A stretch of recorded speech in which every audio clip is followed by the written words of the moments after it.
என்ன ஃப்ரெண்ட்ஸ் சமைச்சிருவோமா? பாட்டில் கடை இந்த மாதிரி கட் பண்ணி எடுத்துக்கோங்க. ஸோ இந்த மாதிரி அழகாக சீவி எடுத்துக்கோங்க.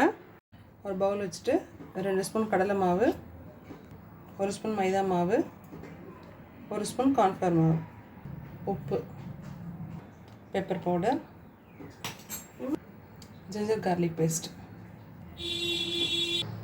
Red chilli powder. இப்போ இது எல்லாத்தையும் தண்ணி இல்லாமல் மிக்ஸ் பண்ணிக்கோங்க.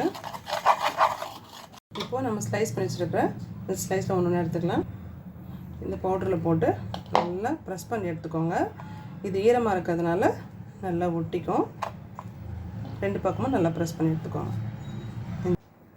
ஸோ இந்த மாதிரி அந்த பவுடரில் நல்லா ப்ரெஸ் பண்ணி எடுத்து வச்சுக்கோங்க. ஸோ இப்போ நம்ம ரெடி பண்ணி வச்சுருக்கிற இந்த ஸ்லைசஸை முட்டையிலையும் அந்த கார்ன்ஃப்ளேக்ஸ்லையும் போட்டு ப்ரெஸ் பண்ணி எடுத்துக்கலாம்.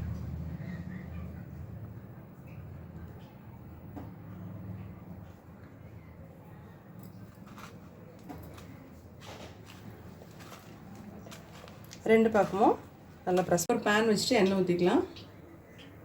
இப்போ எண்ணெய் நல்லா காஞ்சிருச்சு, பொரிச்சு எடுத்துடலாம்.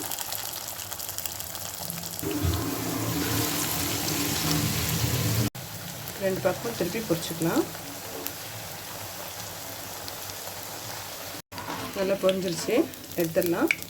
ஃப்ரெண்ட்ஸ், க்ரன்ச்சியான பாட்டில் கார்டு கிறிஸ்பி ஃப்ரை ரெடி ஆகிடுச்சு. எப்படி இருக்குன்னு டேஸ்ட் பார்க்கலாம் வாங்க. ஃப்ரெண்ட்ஸ், கிறிஸ்பியான பாட்டில் கார்டு ரெடி ஆகிடுச்சு. எப்படி இருக்கும் சாப்பிட்டு பார்க்கலாமா?